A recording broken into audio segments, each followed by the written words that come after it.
And we will be live in 3, 2, 1, and we're live.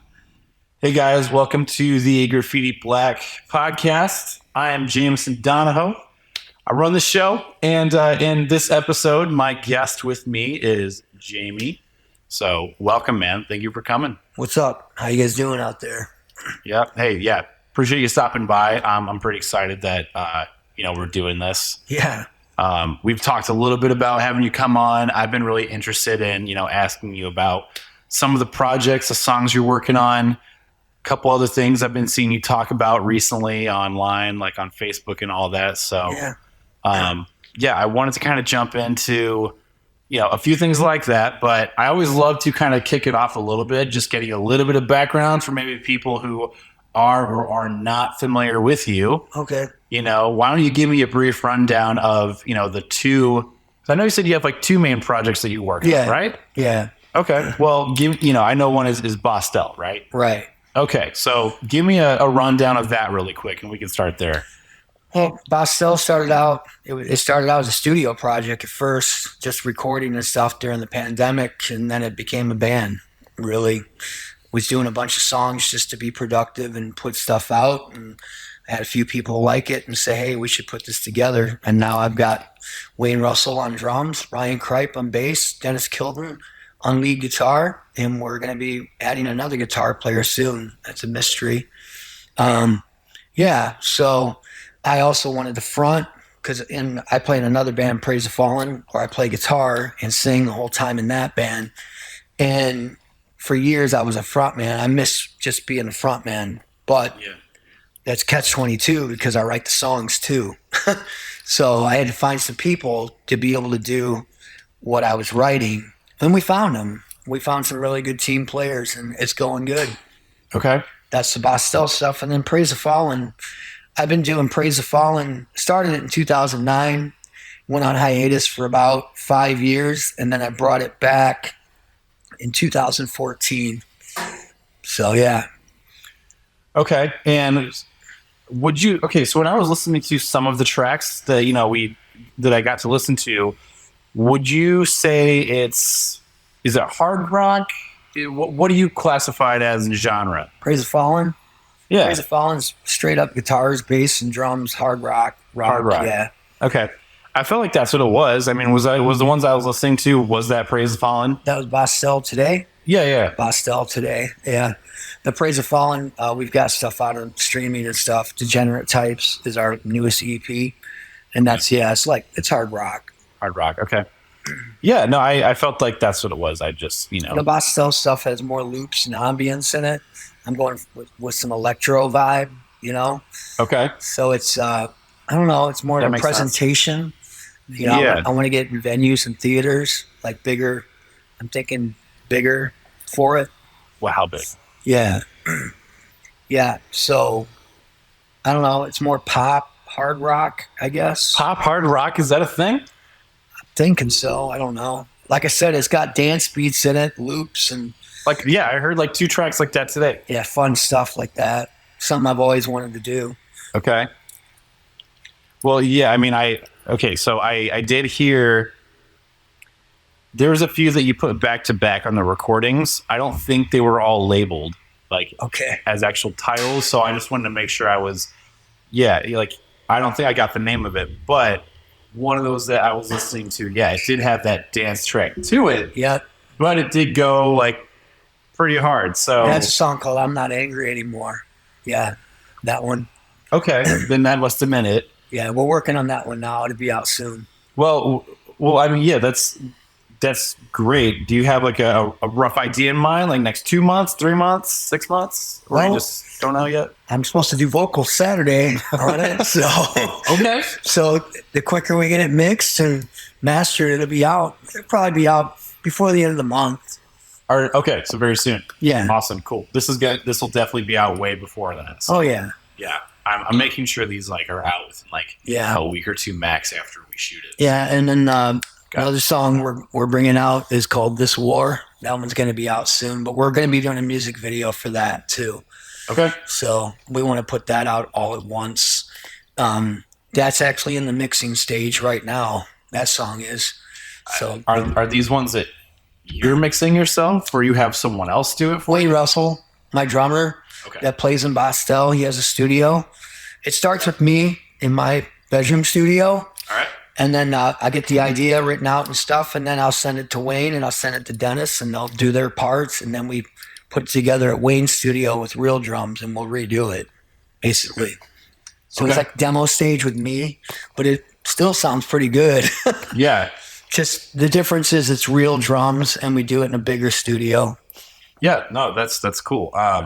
Yeah, I was just making sure I was, understanding that correctly. But when you came up with the song, where you've got kind of the poppy beat, but it also goes into like this really hard rock tone, where did you come? I mean, I know you said like why, but how are you guys coming up with that kind of feel? Is it just because you're like, hey, you want to hit a bigger demographic, or did it just come to you like, let's try something different? Yeah, I'm happy with what I do in Praise the Fallen, but I've done what I do in Praise the Fallen for years. The same guitar, bass, and drums, guitar solos, rock, Sure. stuff like that. And it's fun, don't get me wrong, and I love what I do. But as far as, at first, when this first came out, it was just my name, and I was just putting it out on streaming and stuff, and I was recording it out of the bedroom, but hey, that's good enough, whatever. I had the freedom to just do whatever I wanted, Okay. Then the guys came along, and they're like, you should call this Bosstel. And I was like, okay, well, if I'm going to call this my name, because I figured there'd be some people who'd be like, look at this guy, he's calling it his name. Who does he think he is? It had to be different than what I was doing or what I've already done through the years. So that's where the electronics and stuff came in, and I've always liked that stuff. So I was like, I want to put a stamp on it to where that's the Bosstel sound. You know what I mean? Okay. And like, would you say it's like, since you've been doing that, do you feel like it's received well? I mean, has it been something where you put it out? Like, we've done some shows already. We opened for Otherwise. We opened for Save and Able. We opened for Texas Hippie Coalition. Right out the gate, we're doing 3 nationals, and the response that I got from the Bosstel stuff has been really, really good. That's awesome. I've had some people say, wow, I can't describe it. It's different, and when I hear that, I was like, okay, I'm on the right track. It's different. Wow. And it's different than what I'm doing in Praise the Fallen too, which Praise the Fallen is going to be going in the studio in February, working on an EP for the spring. So you said Bosstel is releasing something at the end of this month. Oh yeah. And then your other band, Praise the Fallen, is going in and releasing something in the spring. Praise the Fallen goes into the studio together as a band. And Bosstel is mainly just you. Right. It starts with me in my bedroom studio, and that studio that I work with Wayne is in Osceola. Okay. Managing both of those, how does that go for you? Is it a lot, or like is it like you're good with it? It works pretty seamlessly. How does that work for you? It's working so far, Okay. Right? It works till it doesn't. Being an original band, you don't play a lot of shows, honestly. You could just play all over the place, and I've done that in the past where I just pick a place and just play everywhere. But it seems like, especially for some reason after the pandemic, Praise the Fallen played mainly national shows. So with that being said, you're not playing out a lot. So, plus I also got some guys in my band that are younger than me. They have families and stuff like that, and I understand priorities come first, and sometimes they can't do a show. So that's when I was like, well, I want to play out. And some bands would just break up and go, well, this ain't working, Yeah. I didn't do that. Instead, I was like, I'm going to do another band too, because I want to play out more. Okay. So that's why I did that. So it's working so far. The practice schedule, we practice twice a week. Praise the Fallen. We practice like 4 hours a week. Wow. And then that's 2 hours Wednesday, 2 hours Sunday. Okay. Grind through our stuff and that. And then the Bosstel stuff, like I said, that's I can go right into my bedroom and just write something, put it together, and send it to them. Go, here, guys, go learn it. And then we literally rehearse right before a show. Put it together. They already know it. They already learned it to record it. So once they learn it to record it, they know it. So we rehearse it right before a show, usually. Okay. All right. Pros do that. When you're professional, you can do that. You do your homework at home and come together. And Yeah, I know. I definitely believe that. I've done that before. I haven't worked with people that I think have been at that caliber in a while, where it's like you can be that loose with it because you are that tight with it. You know what I'm saying? yeah, Yeah. So that's really refreshing to hear that. I think that's great. I personally haven't done that in years, so it's really cool to hear. it took me a while to learn that because I used to be that guy. We have to practice 3 days a week, and or you're not serious, Yeah. And I realized, man, I don't want to practice 3 days a week. Yeah. It's a lot. So that breaks down to 2 days a week, and honestly, sometimes we don't even make the 2 days. Sometimes it's just one day. Sure. But if it's the one day, sometimes like, okay, we're practicing Sunday. Well, then we're going to practice 3 hours. Right. And once you know your stuff, like I said, like Praise the Fallen right now, well, we're focused on this EP. So we've been rehearsing the songs that we're recording. If we have a show, we're rehearsing the set that we have for the show. Yeah. Praise the Fallen has like 38 songs, to choose from. Great. So How many of those 38 songs do you perform on a show typically? you don't play all 38. I mean, Why not, man? it'd be a long show. We play, if we do our own show, we'll play an hour. We're not at national level where we're playing an hour and a half. Everybody knows our stuff. We could do that, but an hour's enough if you do your own show. But when we open for these nationals, it's usually 30 minutes, which means like 6-7 songs. Yeah. So the next question I had, for the national shows that you do play with those bands, where were those located? Oh, I've done the Hobart Art Theater in Hobart, Indiana. Yeah. Great. They treat us great. It's a great place.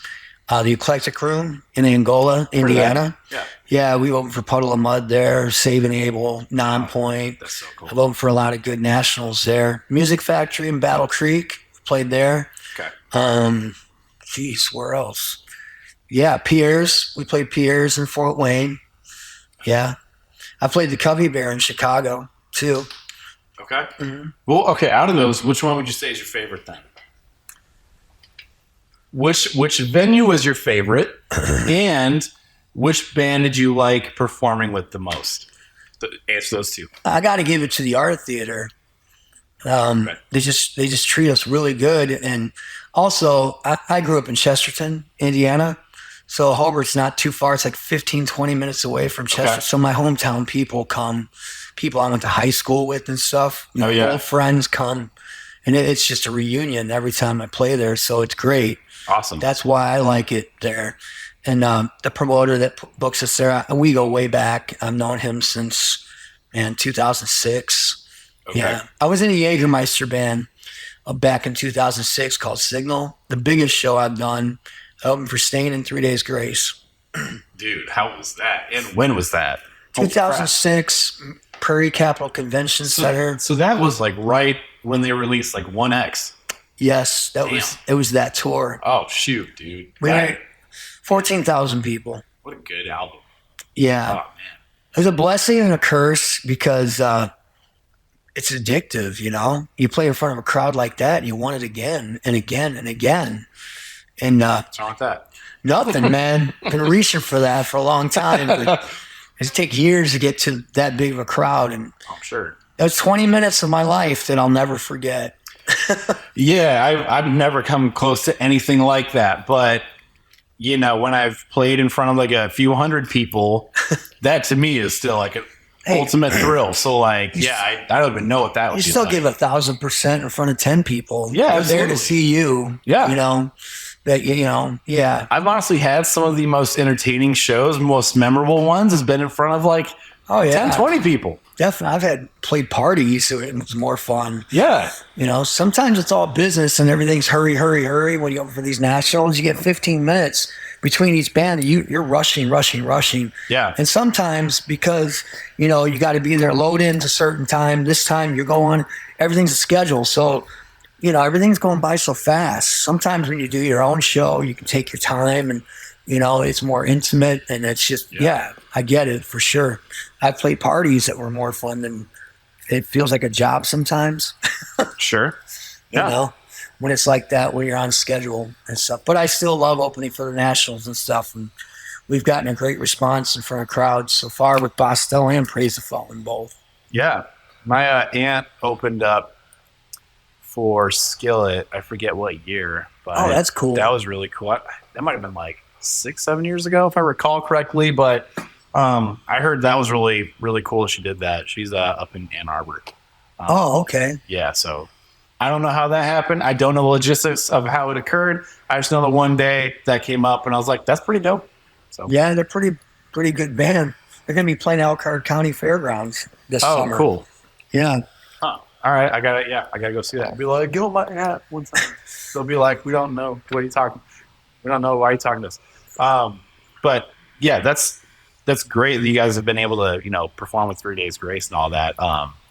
What are they like? Oh man, well, I mean, it was cool. I mean, we had a catered meal and stuff like that. It was a special day for sure. Like the band though. What are they? Did you guys talk to them? I didn't really get to meet Adam. He was kind of on his bus, I think. Oh, okay. Before they went on and that, but we did. I remember we did sit down and we ate dinner with members of Stained. I honestly, man, I am not too familiar with the band. I Right. wish I could put more. Right. But are they pretty much hard rock as well? What would you say they are? Yeah, I didn't really. Let me clarify. Aaron Lewis wasn't there. Okay, we hung out with the bass player, and I think it was a drummer. We ate dinner with them, and then Aaron came later. But Aaron came out on stage and he saw us and he liked one of our songs. That was pretty cool. Okay. And we were gonna hang out, but it started. There was a downpour, and then they had to leave. So I didn't really get to hang out with Aaron Lewis or Adam, but I did years later with Praise the Fallen. Open for Adam Gontier Acoustic at the Music Factory, and that was pretty cool too. All right, very cool. Yeah. Awesome. A lot of the singers in these national bands, they stay on their bus until it's time for them. A lot of it, some people will get offended or whatever that, hey man, they're not hanging out or whatever. And you can get like that, but a lot of it is when you're a singer, you have to get your rest. And a lot of them are getting their rest before they come out, You got to be well rested to be on a tour and sing every night for sure. Yeah, and I've heard that you just try not to talk or speak after you think because you want to actually have that decent downtime where you're not constantly going with your vocals. So well, that's why there's some that still they hang out all night and party all night, but they shouldn't. Yeah. But most of them don't. Most of them, when they're done, they'll hang out for a meet and greet and stuff for a certain amount of time, and then they're on the bus and on to the next destination. So yeah, there's been many rock stars that I've opened for that I've actually hung out with, and then there's been some that I didn't get to meet because they had to go, know. So, but yeah, I hung out with Kevin Martin from Candlebox, and seriously, he was a lot of fun. Yeah. That's probably one of my most memorable. I was gonna ask rock stars I hung out with. Oh, I tell you, who's a cool one is I opened for John Corabi, which was the singer that took Vince Neil's place in Motley Crue. He also sang for the Dead Daisies. Did an acoustic set. I opened for him twice actually at the Hobart Art Theater, and the second time I hung out with his son Ian Corabi. Is a drummer, and he plays in the band Rehab. And I hung out with Ian, and next thing you know, John comes up and he's hanging out with me too, and we're just hanging out at the merch table. He's so cool, man. The guy was so cool. I couldn't believe. I was like, yeah, hey man, thanks for having me. I don't even know if you remember me. He goes, oh yeah, I remember you. I was blown away. He remembered me. So nervous, but yeah, the second time over from this, oh yeah, I remember you. I'm wow, that's freaking awesome, man. So yeah. Yeah, that'd be really cool. You walk up to someone like that and they're like, oh, I remember your face and your name. Like, yeah. Wow, that's how you know you made it. I guess, man. Like Bosstel, baby. Just doing my thing, man. I just love to record and write and perform, and never forgot where I came from. Came from Chesterton, Indiana. Started in band, Started playing trumpet when I was 8 years old, 8, wow. 4th grade, maybe younger than that. 4th grade, I started playing trumpet. And my mom was very stern about rehearsing. You know, you had to rehearse once before dinner and once after dinner. So she instilled that in me at a young age to where you take it seriously if you're going to do this, you know. Didn't know it at the time, but now I look back and think back, oh, maybe that's why I'm the way I am now, you know. And then I ended up in marching band. I played French horn, flugelhorn. I was a section leader in marching band and stuff. And then I left. I was in the military. I was in the Air Force in California. Okay. And that's when I got the rock and roll bug, man. Yeah. I saw nothing but original bands in Sacramento, California in 1991. I mean, the prime time, you know, Nirvana was on MTV and stuff like that. I actually saw Nirvana. They toured with a band called Lush. I saw them at the Cattle Club before they even were anything. Yeah. This place called the Cattle Club, Sacramento, California. Yeah. But I went from Chesterton, Indiana to Sacramento, California, and all I saw was original music right off the bat. Yeah. So I just thought that's normal. You just do your own thing, you know. I came here to the South Bend area. When I came from California and I came here, I saw a lot of cover bands. I was like, what's this? You know, I didn't even know, you know, what that was because I started in California in 91. There was nothing but original music everywhere. It was amazing. It must have been a really interesting time to see all. Dude, it was so awesome. Like such a, because when you look back on it, it was such a, that was such a golden era. The 90s, man. Yeah, for music, a lot of the music that was coming out from it. I mean, that was like the, you know, side of like punk rock. You know, this area had a great scene in the 90s. I bet it did. Oh, dude. There was, once I got here and I found out there were other original bands here, there were some great bands. And there's been some great bands through the years. There's some great bands now here, you know. But I know like even 10, 12 years ago, the scene then, I know it was like hard rock and like screamo and stuff that definitely dominated it. But if you probably went back to like mid 2000s, I know that was like a really good era for this part of town and South Bend and everything as well. Well, I was in a band called Signal, sponsored by Jägermeister, and a big thing with the scene in the 2000s was we had a venue which is now closed up downtown South Bend. That was Club Fever. Yeah, if you remember that place. I remember, in like 2008 and 9, hearing about it. You know, I was in like high school at the time. Right. There was like nowhere that I could actually play, but I would hear about it. And I got the idea that like rock as a whole was like definitely an accepted thing locally. And I was like, man, it'd be great to like be a part of it. But like, by the time I could, stuff was gone. Yeah, I was just doing my thing in the band. Next thing you know, my band's playing Club Fever, opening for Papa Roach. You know, we opened for some big bands there. Yeah, Club Fever was great. That's crazy to think about. That bands were actually coming through South Bend. Like, come on, that's crazy. I think Buck Cherry did too. Mm-hmm. I opened for them too. I opened for them at Art Theater, over at Art Theater. How was it?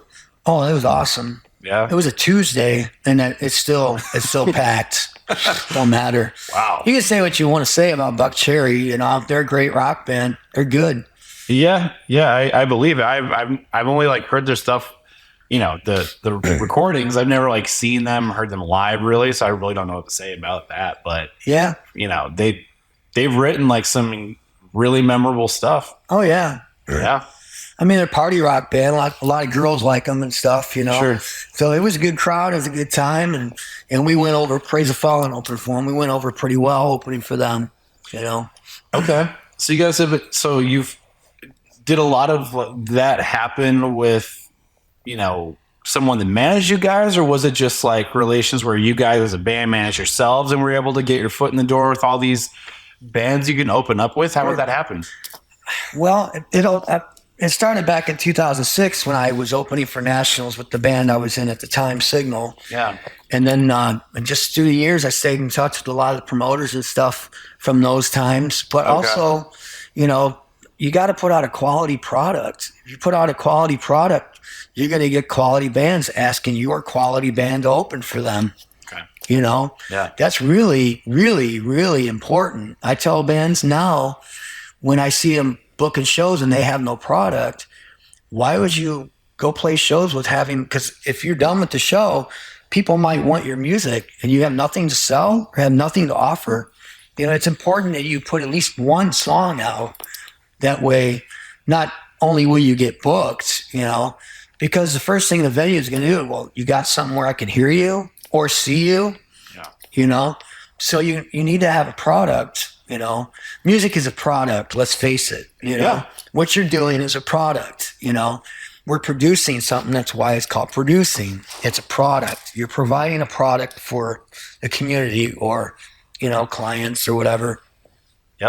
So you want your product to be quality. And if you have a quality product, then you should be able to get quality shows and play on quality stages. Yeah, and that's something that I was realizing like a year or two ago. I don't have I would say I have a decent plethora of songs that I've written that I know, like, okay, I think these sound good enough where I would want to release them. I don't have much of them recorded and released for that matter. So I was like really starting to put it together. I'm like, I shouldn't even think about trying to get any other musicians to perform with me anywhere until like most of these are out. You know, you can look at it at several different ways, but that's how it was coming to me. It's like, because when you play out, you want these people to, like, for one, after they know you exist, you want them to be like, oh, okay, now, like, here's either, you know, new songs you can sell with shirts or however you go about it, sell CDs, whatever, but just have, like, the products you can, like, give these people at their shows. Wasn't doing that. Yeah, like I told you before with the Bosstel thing, I had no intentions of putting a band together with the Bosstel stuff. It was something to do. Pandemic hit, bands weren't doing shows. I was bored. I was like, I need something to do. I need to be productive, you know, and I've always wanted to learn how to record and stuff. So I was like, I had a friend of mine helped me invest in the stuff to be able to do that. And I just started learning stuff while I had the downtime. And then we all had a lot of downtime then. So why not utilize your mind, you know? So I was like, I'm going to learn this and stuff, and I'm going to get this to the point where it's so good, I'm going to put it on the radio. And my friends are like, you're crazy. I'm like, you can do it. Billie Eilish records out of a bedroom, you know? Oh, yeah. There's a lot of, I think David Draymond from Disturbed, there was an interview with him I saw on YouTube, and he said, the days of grinding it out in the studio are over. I had no intentions of starting a band. I just wanted to put music out. I've been in bands before where, you know, I put stuff out and they're like, why'd you put that out? That wasn't ready to be put out yet. It's like, why are we so, you know, why can't we be organically free sometimes and just, you know, we put it out because we're artists, you know? I mean, if you look at a prime example, if you look at like Kurt Cobain, you know, everybody was a montage of Heck recordings, which is crappy demos and stuff, but everybody wanted it. Why? Because it's art. You know what I mean? So I had the attitude, I was like, who cares if it's, because I've been in bands where everything had to be perfect. Everything had to be well produced. Everything's just got to be flawless. We lose sight of the fact that we're an artist. Sometimes just put it out there, man. You know, you can polish it later too. That was my attitude. You know, I knew when I first started doing the recording thing, like, shit, I was putting demos out for the Praise the Fallen demos out. Just little slide videos on Facebook just to show people, hey, I'm being productive. I'm putting this out. This is going to be the Praise the Fallen song. And it would be straight up drum machine beat, straight beat, no fills, nothing, you know, not even a great guitar tone or anything. And I was just putting it out there to show people that this is where it starts and where it ends. Yeah. You know, it's going to sound a lot better. I actually like that, you know. Okay. So now that I have the studio and stuff, I make sure the stuff's well produced and stuff, and I put it out and that. But like I said, I had no intentions of putting a band together. And my whole thing is, they say, build it and they will come. Sure. And that's what happened. I just put out these songs, and then suddenly these people are like, "Hey, I like that. That's different. I want to be a part of that." And I'm like, "Oh wow, really? Cool." So the band just organically came together. It wasn't forced, you know. Yeah. It came together because I put out good songs, and people came along that wanted to be a part of those good songs, and I couldn't be happier, you know. Yeah, no, that's great that all that kind of like formulated for you and just kind of is what it is now. I've been through, you know, you find a member, you get starry-eyed, like, oh my God, he's so great, but then you didn't get to know that person, and 6 months later, they're out of your band because you don't get along with them. Oh my God. You know, Like I've had that happen a few times to me. What's the craziest experience you've had with that? Tell me about it. Oh God, I don't really want to I don't want to go too deep because it's still that craziness is still going on. Can you make up names? You know. So this guy Bill Nye, right? This guy, crazy. Yeah, this guy he won't let things go 12 years later. Let's just put it that way. We don't have to jump into that. Yeah. But let's go back to something earlier, though. I know you're mentioning, like, you know, people call stuff art or you know, I remember something that went along with that.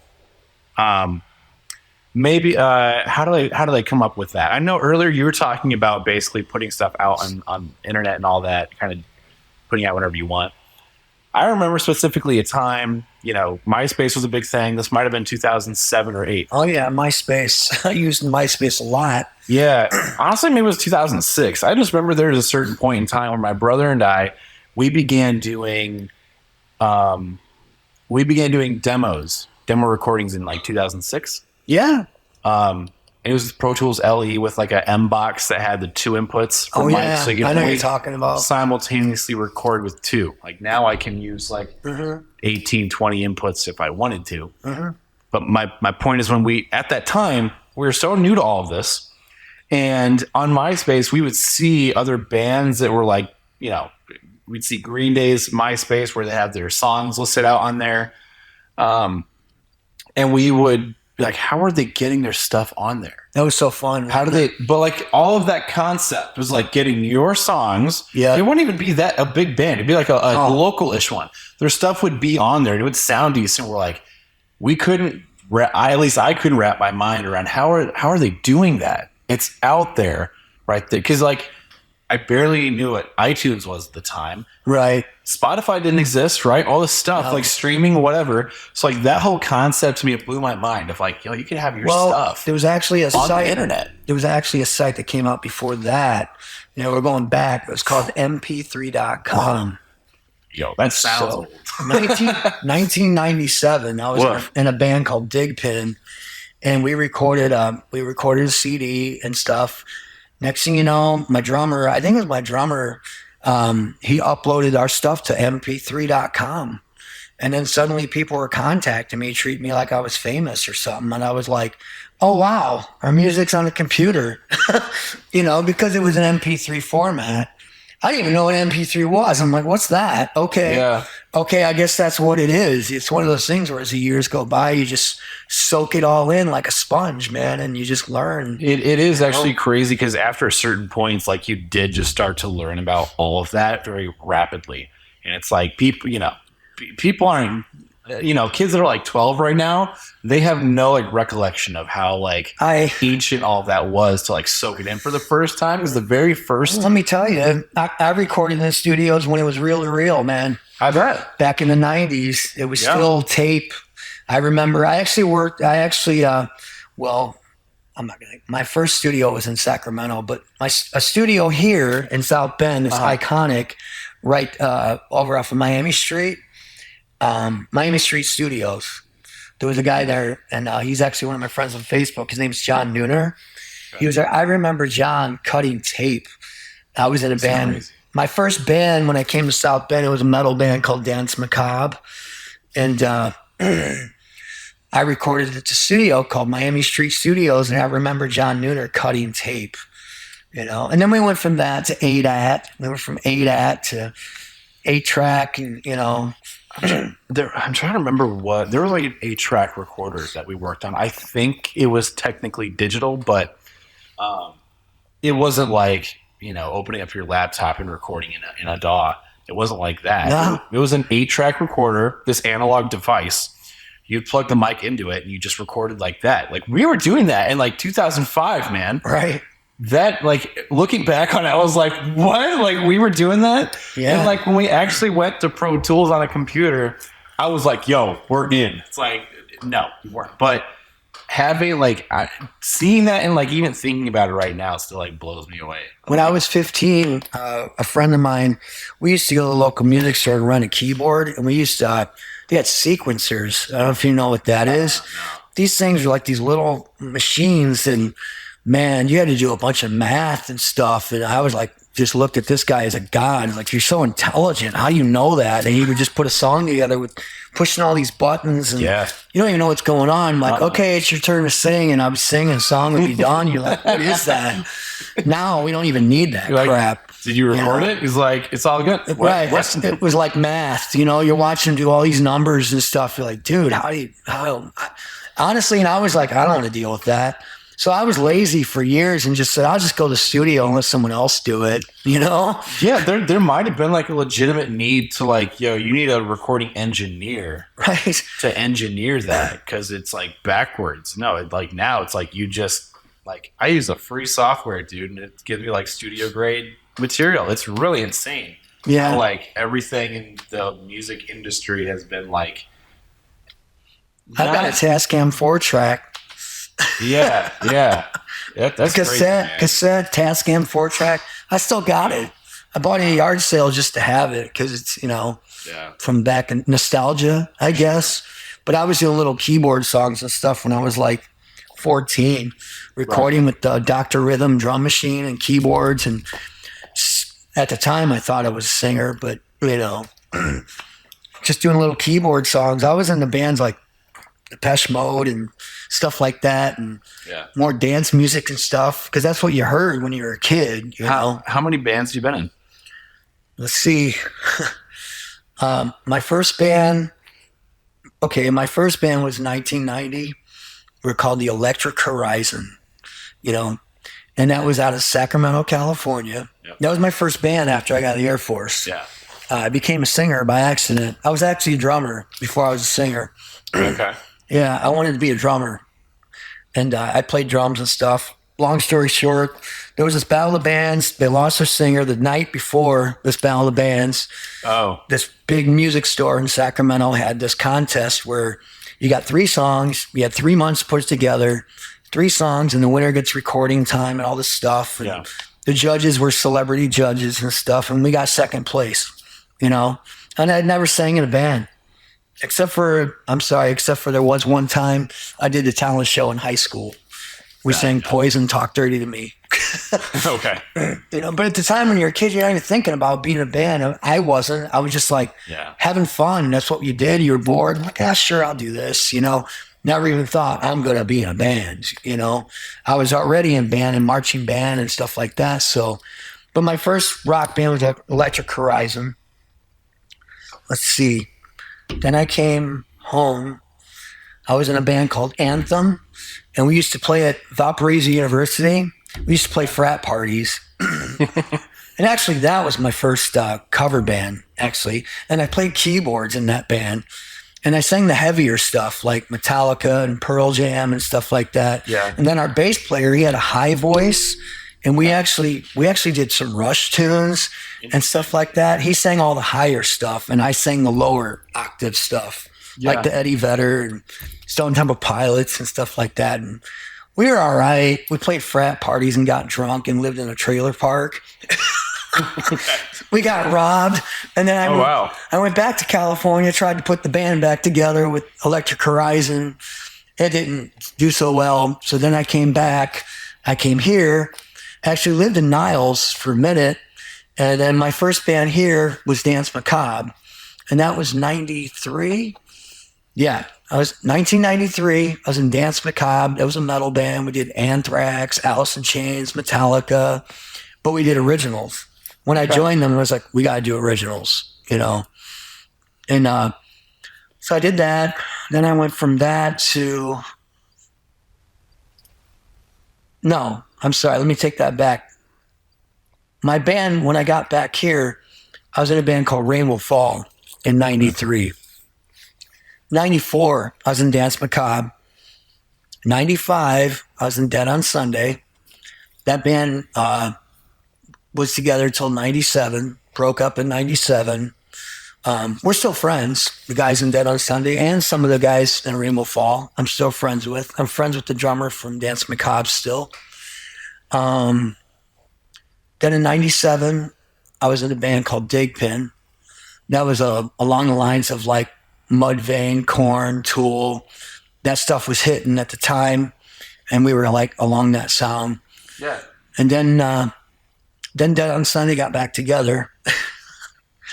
We got back together, I think, 2000. Liquid Magazine. There was a guy, Bill Finn. He did a local magazine. Yeah. It was called Liquid Magazine. If you remember that magazine, it was out. That was a magazine in the 90s, 2000. I don't remember what year it ended, but I was on the cover of Liquid Magazine with Dead on Sunday. And then Digpin had a review, album review in there. And then Dead on Sunday got back together. We won the Battle of Bands, and we ended up on the cover of Liquid Magazine. Yeah. That was cool. And then what happened? Then I moved back to Valparaiso. That's my hometown, Chesterton. Yeah. And we put Rain Will Fall back together again. Oh, you went. I went back to well, some of these people were friends that I played with. They're like, "Hey, man, let's do it again." You know, sure, yeah. So you go back to your friends. You're like, but you might have changed, or that other person might have changed, or whatever. Just for whatever reason, it didn't work. But Praise the Fallen and Bosstel, those are the ones. That's what I'm doing now. Yeah. And then I was in Signal that was my big band. I was in a band called Signal. We were sponsored by Jägermeister from 2000. I think we started in 2003, and we were together till 2009. All right. And we did a lot. We opened for quite a few nationals at Club Fever. We did the Stain 3 Days Grace. We did 3 days with the Cult. So that was my longest band I had been in. And then there's more. Then after Signal, I started Praise the Fallen. Yep. I met a guy, his name was John Sturr. Okay. He was actually in a band called Lillian Axe, and they were on MCA Records and stuff. He had actually saw me at an open mic in Mishawaka. Sure. And he wanted to make a record with me, and so I started Praise the Fallen with him and a friend in 2009. And then he moved back to Dallas. I left the area. I kind of got tired of the area here, and I aimed towards Chicago. Okay. And I formed a band called Blind Spot. Blind Spot was together 2 years. I know, man. You asked. And I was in Blind Spot. Well, I was in Blind Spot. I was trying to, all these years, was trying to get it to be a big thing. You know, work with the right people. Yeah. Get in the industry. I was close with Blind Spot. I worked with Chris Steinmetz. Okay. He did the Kiss Revenge record. He was a producer, Grammy-nominated producer and stuff. I did work with Corey Lowry from Seether, too, when I was in Signal, down in Atlanta, Clint Lowry's brother. Right. So I've had my taste of professional, industry boot camp, let's say. Sure. Yeah. If you can't take criticism, you can't take, you're not, how do I say this? I wouldn't be who I am if I didn't listen to a lot of these people. Sure. And respect their opinions, Always, if somebody's doing something better than you or more professional than you, or they're on a higher level than you, respect them, because they could help you get to where they are, Yeah. And here's actually something interesting on that point. I know what we were talking about actually before this started, what we were talking about with like the constructive criticism and everything. And not that indirectly there's a point that I was making with that. I think 10 years ago, even maybe like 6 years ago, I think I used to be like way more closed off with a lot of stuff like that. But I just think like with a lot of like just over the years, I think as you grow up, at least it's been in my experience where a lot of that I'm totly cool with it, like in an objective sense. Like if I am recording something and I show it to someone, they're like, yo, like, why does the drum sound like shit or something? It's like, you just figure it out. Like, you don't make a big deal out of it. You just kind of like take the input. You're like, right, that's what someone's saying. You just don't get, just take it as it is. And like, so like in that regard, take that and blow it out into whatever proportion or, whatever other scenario you want. But I found like just, doing that, being very objective and just taking whatever criticism, that in a way opens a lot of doors. Oh man, I like working with Wayne and Bosstel. When I first got with them, if you don't know me and you're part of the scene, you might hear some horror stories about me. Oh, this guy's hard to work with or whatever. I'm easy going. I'll tell you, if Wayne comes to me and goes, hey man, you're rushing the shit out of that chorus. I'm like, oh, I am? I'll go back and listen to it. I'm like, fuck yeah, I am. You're right. And I'll fix it. I don't argue. I don't sit there and go, you know what you're talking about. I am not that high above anybody. I listen to people that know, or I look at it, that's an outside ear. When you're in it and doing it and you're excited, you might have rushed it. You might have, played out of tune or whatever. Yep. If they're saying, hey, you did this, I'm like, I'll go back and listen. Yep, you're right. Well, I'll fix it. I had a friend of mine, his name's Jammie Bosstel. He lives in Michigan. Great guitar player, is phenomenal.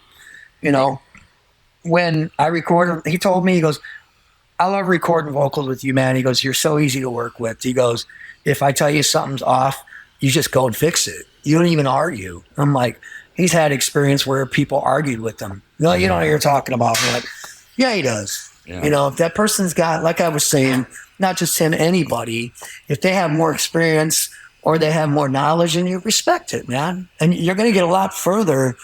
That's life in general, not just music, Oh, yeah.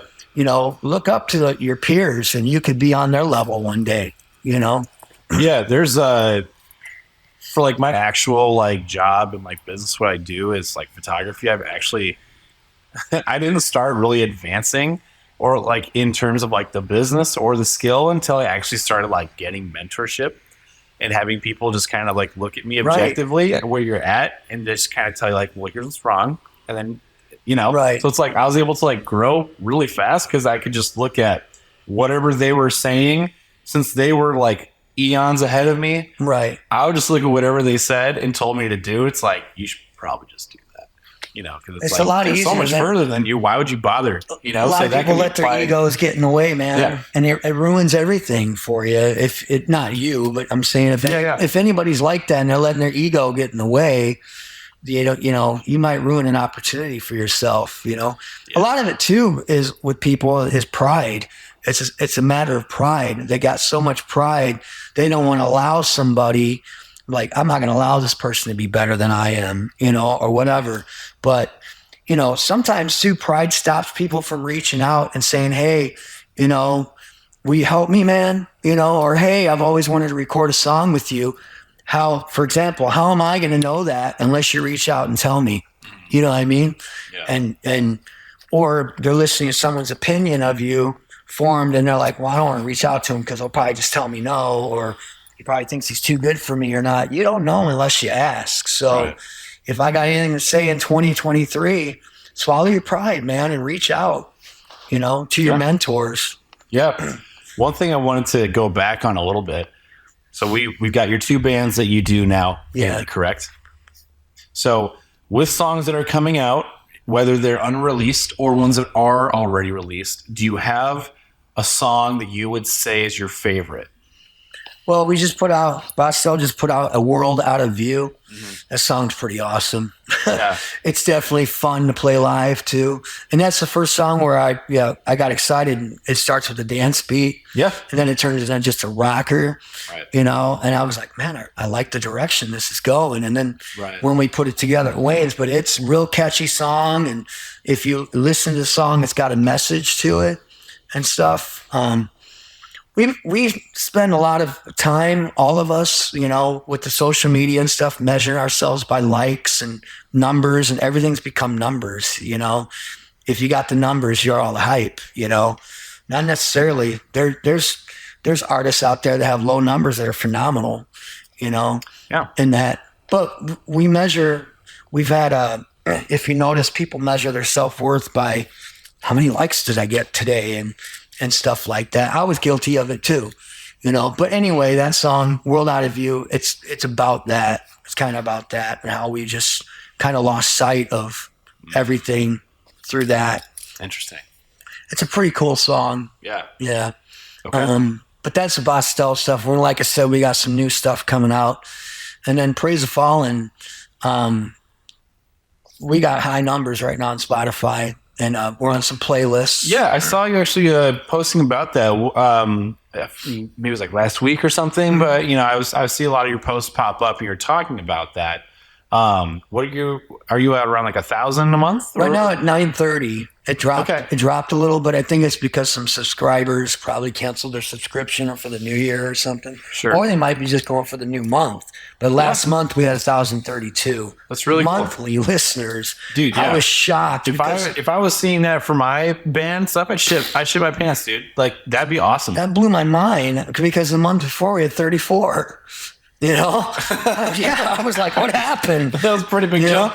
Well, I put some stuff on playlists. Playlists help. It's like the new radio, for sure. Oh, absolutely. Yeah, Plus promoting and stuff like that. Our song Changes. I put our song Changes on some playlists. That song is really, really grabbing ears for everybody. And I'm proud of that song for sure. Okay. But our new EP, The Degenerate Types, that EP is great too. Keep Your Distance was the first song that Andy, guitar player in Praise the Fallen, he wrote that. He wrote the music, and we collaborated together on the lyrics. And it's metal. It's awesome. Yeah, that's great, man. Yeah. So there's a diversity in Praise the Fallen. There's rock, there's punk, there's metal, and then the Bostel's like pop, hard rock, metal. Right. It's embracing a lot. It's got that umbrella effect for it. Yeah. I just love to write. I'll write with anybody that wants to or record with anybody who wants to, as long as you're good and you know what you're doing. Right. That's that's very important. Yeah. Oh yeah. You ever started working with someone you realize they suck and you're just like, oh. Yes. I won't say their name. Is that why you won't record with me? Well, I backed out of a studio once in Elkhart. I won't say the guy's name, but we got to the vocal point, and he was like, I think your album should sound like Judas Priest, Old Priest. I'm like, no. Honestly, it's kind of funny because I bringing up Fuel. They're one of my favorite bands, but the album Something Like Human, the production on that album. And when I went in the studio, the guy's like, so what kind of sound are you going for? I was like 1X, 3 Days Grace, New Stain, Fuel, that more modern rock production, Okay, man. By the time I got to the vocals, he was like, I was funny. I was like, hey, man, I want this megaphone vocal effect. He goes, you're going to have to give me a week. I'm going to have to look that up in a tutorial.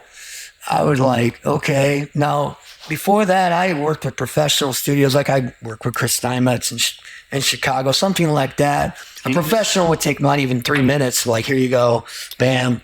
Sing through that, like an effect. You know what I mean? Well, yeah. I mean, I feel like you could. I don't think you need a week to look up a tutorial to figure out how to do that. But this guy said that. And once he said that, I was like, maybe this guy don't know what he's doing, It got to the vocals, and he was like, I think your record should sound like Old Priest. I'm like, no, I think our record should sound the way I want it to sound because, you're doing this for us, and we're your customer. Right. Long story short, yeah, I've worked with people that went out and bought a bunch of equipment, and just because you have equipment doesn't mean you have the ear to produce, Yep. Yeah, it's like you could have a professional, filmmaker use an iPhone, create something killer, and have a total newbie pick up a red camera, and they could make crap with it because they don't know how to shoot. Right. Same thing with audio gear. Well, I learned, like I said, I just started recording out of my bedroom studio like 3 years ago. And now, like, you listen to stuff, you're like, dude, this stuff sounds top notch. I was listening to this dude's stuff, and Like apparently it was in his bedroom or whatever. I thought it sounded really good. So I thought it sounded pretty top notch, dude. It's all in the ears. Yeah. It's all about not, like I said earlier, when it didn't matter, when I didn't have what I have now, and I was just putting demos out, I would let people know. That's the key, people. If you're going to put out a low quality recording on social media, make sure you put in parentheses demo. That way they know what they're getting and it's lower quality, Yep. Now, when I put stuff out with a slide video or a lyric video and stuff I make sure the stuff's quality for sure. So with all this being said, where can people, find all of, Bosstel, Praise the Fallen? Where can they find all of your content? Well, our music's on Spotify. Okay. Bosstel, my last name, Bosstel. Yep. Bosstel's on Spotify. Praise the Fallen is on Spotify. All those streaming sites, not just Spotify, Amazon, Google Play, all that. Mm-hmm. But we have a website, ptfband.com for Praise the Fallen. Yep. And then BosstelOfficial.com for the Bosstel website. Okay. And then on Facebook, it's Praise the Fallen Music. And then Bosstel Official on Facebook. And I believe we have an Instagram too, but you just have to type in Bosstel and Praise the Fallen. Right. I will say, as far as other local artists in this area, I made a Michiana artist playlist on Spotify. Ooh, very cool.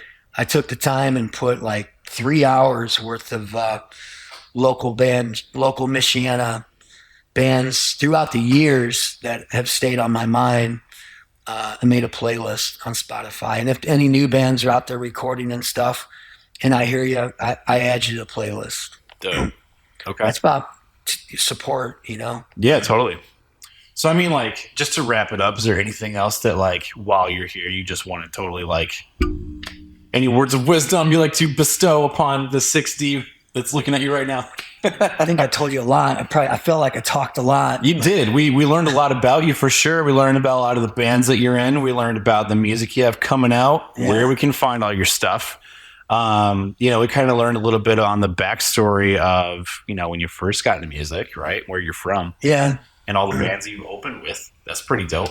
Open for a lot. Yeah. Yeah. A lot. Favorite quote of the day. My favorite quote of the day. Yep. Song is king. Gotta look right. Song is king. Check your ego at the door. The song is king. Song is king. Yeah. Does that make sense? Dude. You know what I mean by that? I'll figure it out. I'm going to Google that. Well, what I mean by that is like, I get it. You're good at this, or this person's good at this, or I'm good at this, but we do what's right. Like you said, when you said earlier for your viewers, it's the same for the listeners. If you got 8 measures of a guitar solo going on and on and on, the listener's going to get bored.